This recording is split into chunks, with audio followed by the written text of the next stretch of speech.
Did you know there's a country completely inside another country? Not a city, not a region, an entire independent country. And the strangest part, it exists right in the middle of one of the most famous cities in the world. This tiny country is called Vatican City, and it sits entirely inside Rome, in Italy. That means if you walk a few minutes in Rome, you can accidentally enter another country. No plane, no long border crossing, just a short walk. But here's where things get even more surprising. Vatican City is the smallest country in the world. Its entire area is only about 0.49 square kilometers. That's smaller than many parks. And its population, only around 800 people live there.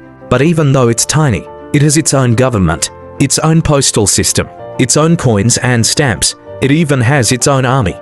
The famous Swiss Guard protects the country.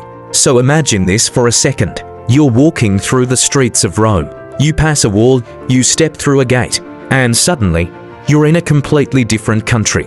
Different laws, different leadership, a different nation. So why does this tiny country exist at all? Because Vatican City is the center of the Catholic Church. It's where the Pope lives and leads millions of Catholics around the world. So the next time someone tells you countries are huge, remember this: one of the smallest countries on earth is hiding inside another country, and you can walk across the entire nation in less than an hour.